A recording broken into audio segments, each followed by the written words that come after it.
This is Wandering Universe. Today, I'll be exploring obscure clues hidden within the Great Walls at the Dendera Complex. This may answer one question on who built the pyramids. So, let's go exploring.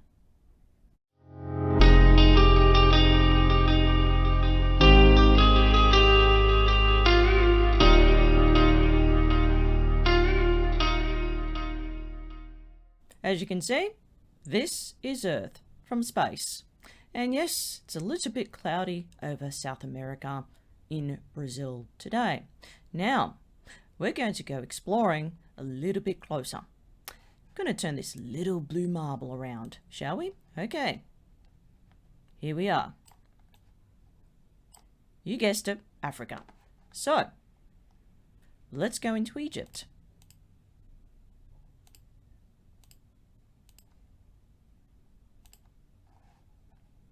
Okay, that's where we are. Now, let's go further.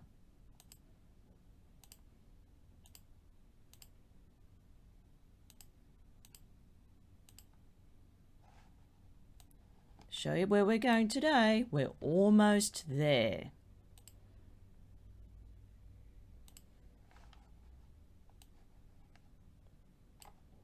This is the little township right here, Quena. In that township is where Hathor's Temple is located in Dendera. Now, this is where the magic begins. Dendera Temple Complex and Egypt. So if you type in the search bar. Okay. Here it comes.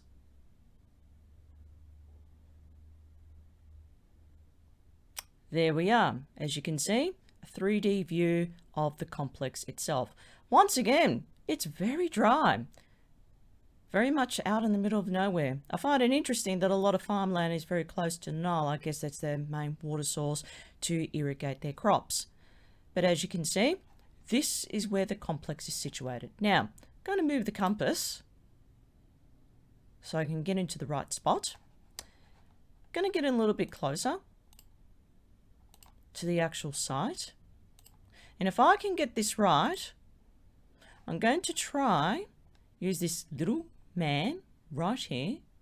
And I'm going to place it somewhere, I think right over here. Let's see what happens, shall we? Right over here.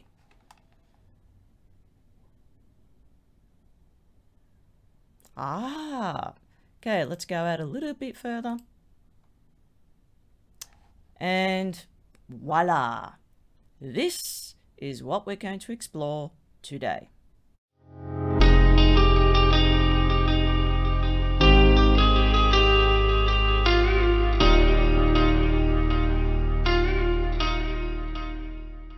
The Dendera Complex is the best preserved site in all of Egypt.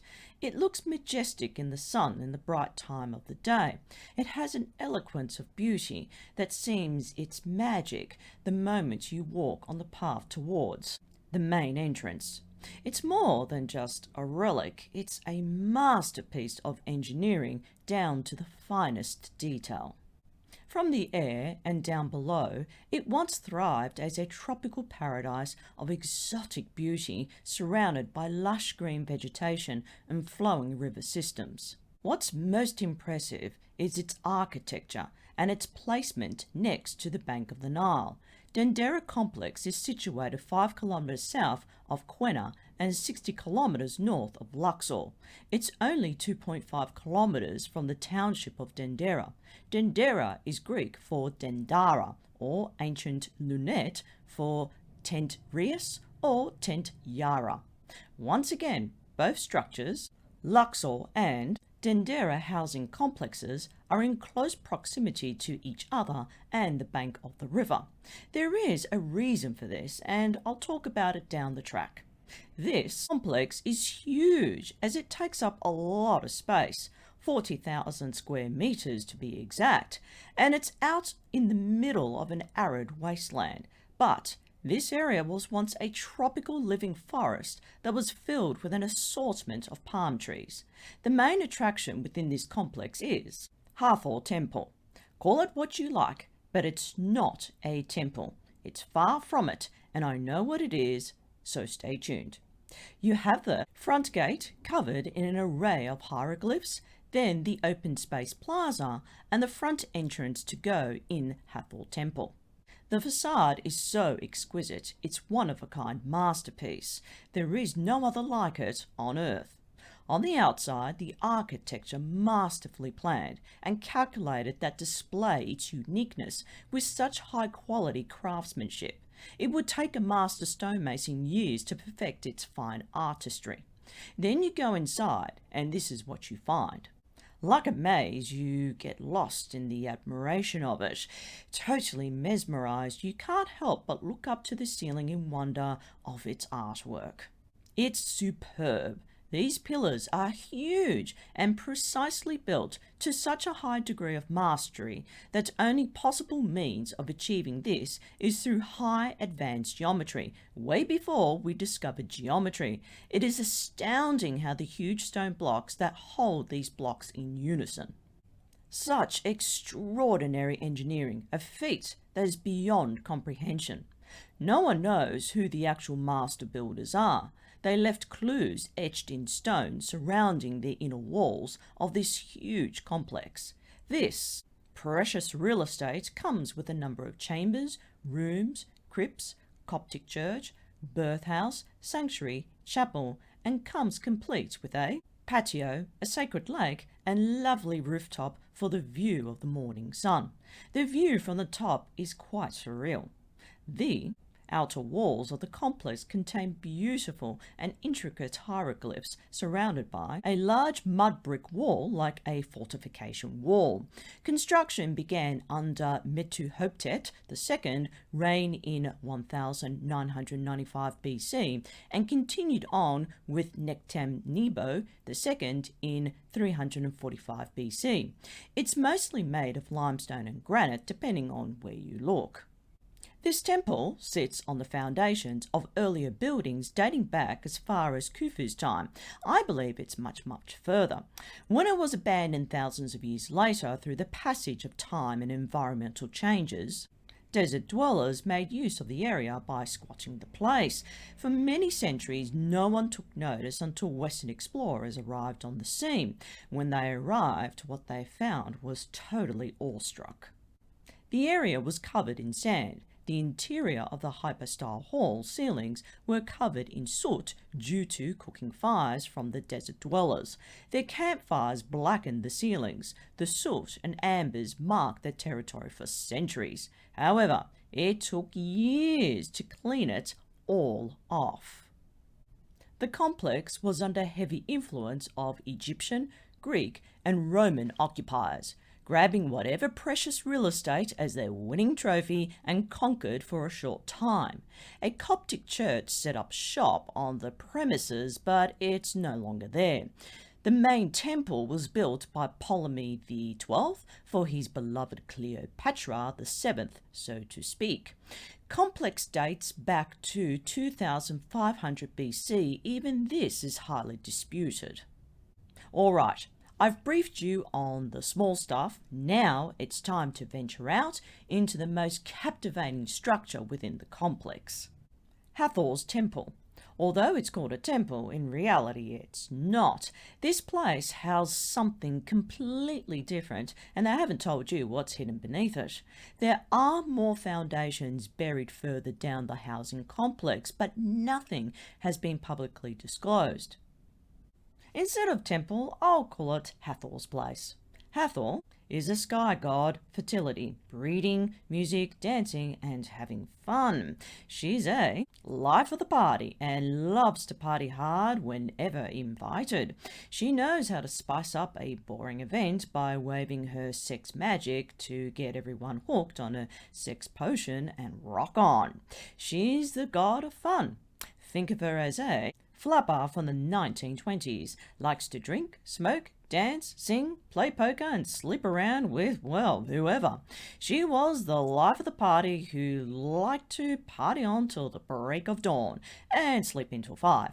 It also symbolises as a cow. Hathor, the cow goddess? Why? Why praise a cow? Well, why do you think we farm them? Food to keep us alive, fertilise the ground to give them feed to keep them alive so we in turn can eat their meat for lunch and dinner. Strange means of symbolising a human embodiment. Anyway, Hathor means House of Horus, and the passages were certainly not made for humans to enter.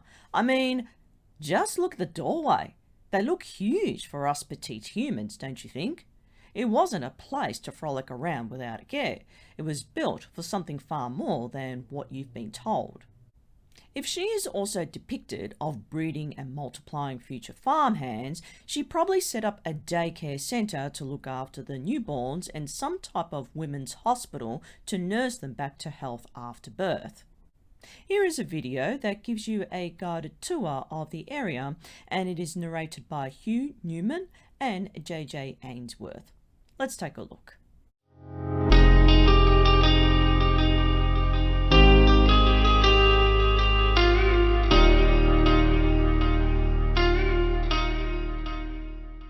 At least a reference to a much earlier temple here at Dendera.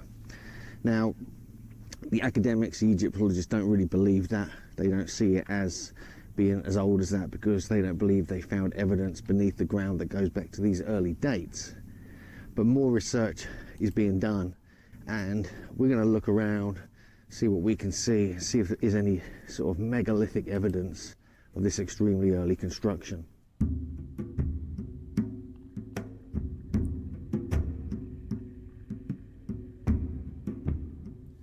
So clearly you can see this kind of almost Roman Ptolemaic style in some of these pillars as we approach the entrance to the site. And then we have these mud brick walls and these small kind of dips in the ground before you enter the site. But what we do find in here is an entire temple dedicated to Hathor, which means the place of Horus. That's where her name kind of originates from. She's like the cow goddess, the bovine goddess, linked with fertility but also with destruction.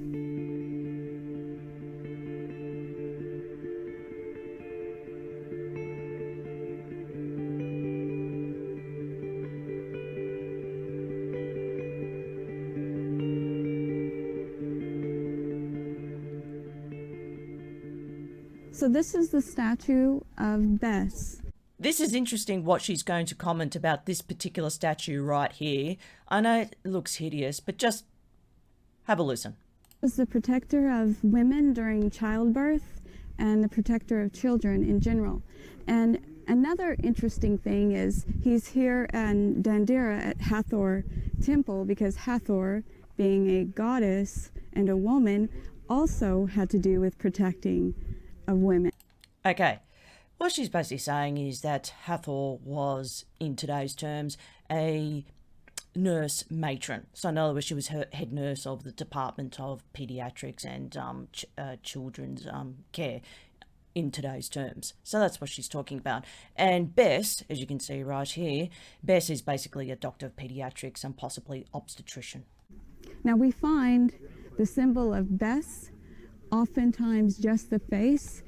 Globally, we find it in other parts of Africa, in Greece, in Italy, even Mesoamerica. It is the same shape with the tongue hanging out and the lines across the face and the sort of grotesque figure. But although he looks quite scary, he looks this way in order to scare away the dark demons and the spirits that might come to attack the children during childbirth. No big deal, really. He was just a pediatrician for children, just a normal doctor that you see at a medical centre. And by the way, just a little bit of a side note here, someone commented in one of my videos saying that black granite, there's actually black granite somewhere within the temple complex, Hathor's place. I'm not sure if it's in a room, if it's a sarcophagus, or it's just the walling itself, but it's made of black granite. Here's the question. Where do you find it? Well, there's only 2 countries in the world that has a large mass quantity of it, and that's India and Zimbabwe. And it's being quarried today, and it comes in a variety of black styles, believe it or not. If that were the case, I don't think you use sleds, and I certainly dispute that, to transport such large granite blocks, especially black granite, all the way to Dendera. The melted steps at Hathor's place. Volcanic soot smeared on the walls. You'd see it, but in this case it's not there. Here's footage from a previous video that gives you a theory on what caused these limestone steps to melt. Just behind me here are the famous melted steps of Dendera. You can see they clearly look like they're not kind of just worn out. They're not just worn out by people walking up and down it. They literally look like they've had some kind of almost lava has poured down it, or the stone has softened and it's just dissolved. And was it some kind of sonic vibration? Was it some kind of technology that was going on here, or even radiation, which we know is linked with the Ark of the Covenant and possibly the Great Pyramid? Was it chemicals, part of the alchemical process of the kind of processions they were doing here? So the jury's out as to what it is, but let's have a quick look at it in more close detail, and I'll show you what I mean, because it doesn't look like it's just wear and tear.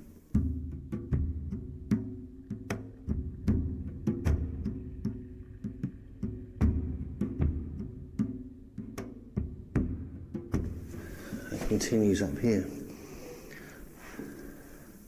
Look at that, it just looks like it's been lava or something has just flown down, sort of drooping. That is so strange. What do you make of that? Please in the comments. Correct me if I'm wrong on this theory, but this is just my take on this one. It's up to you. You can decide whether it's true or not, and you can make up your own mind what it could be.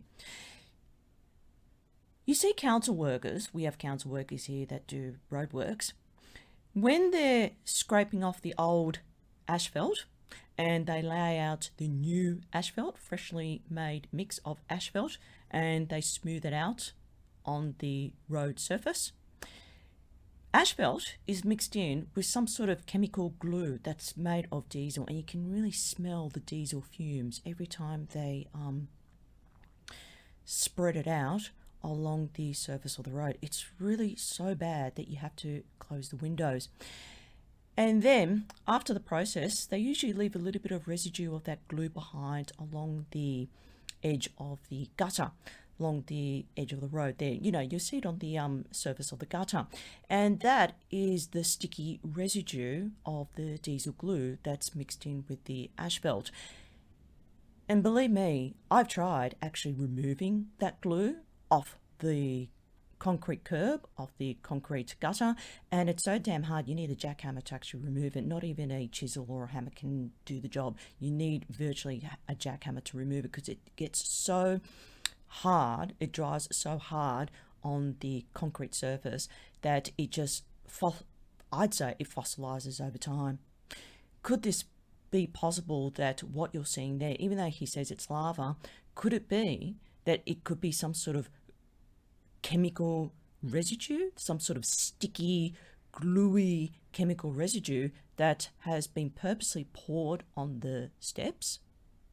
I'll let you decide. There's no. Even here as well, look. You can see it there, all the way up. That is so strange, just to see that in detail. It's like boiling lava. The stones have just softened in a very bizarre manner. Look at this, it continues, oh my God. All of them are like this. Look at that, just look at the detail on that.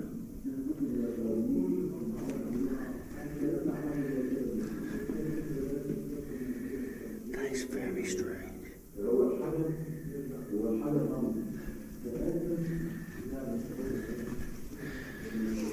not so much on this last kind of level here. So what do you make of that? I mean, that to me is very, very strange that we've got this kind of thing going on here. I mean, it's a mystery, this one, and no one has come up with any right answers yet. Now here's another video that explains another possible way of what caused the melted steps. In my video titled Shields Up, Earth Pyramids Dynamically Deflect Solar Plasma 21,500 BC, I addressed Charles Costa's first video on this subject. I point out, through scientific research, that when sandstone is heated up to 1,000 degrees, it expands. This would then logically explain the seeming extra material in the stairs. I'll leave a link to this video as well. Now, in his second video on this subject, Charles shows a second melted staircase, which he refers to as the lower staircase, the first video showing the upper staircase.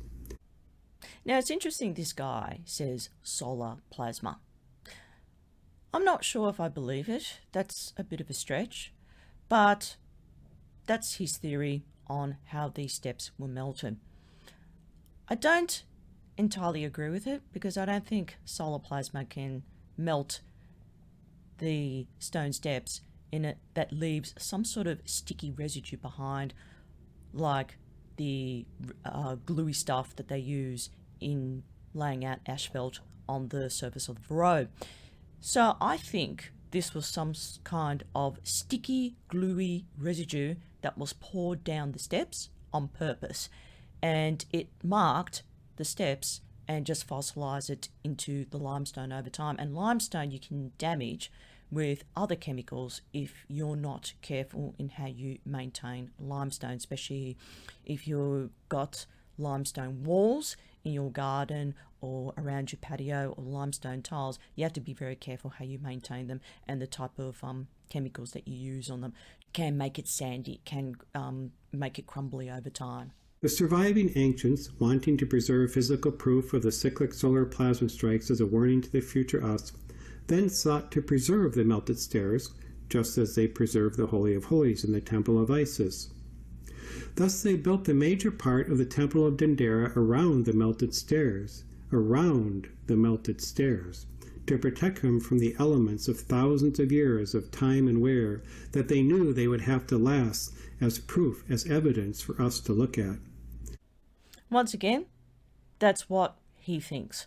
But I do believe it was some other chemical substance. This is like a classic chemical spill that you heard about in the media. Whenever a chemical factory goes on fire, you see a chemical spill, and when it does, it just melts into the concrete ground. It just causes a lot of damage. Now one might ask, if this theory were true, would not the builders of the Dendera Temple have carved something into the temple to memorialize the solar plasma burst? Well, that also seems like a quite logical question, and they possibly did just that. Here we see a depiction of a possible solar plasma strike at the temple at Dendera.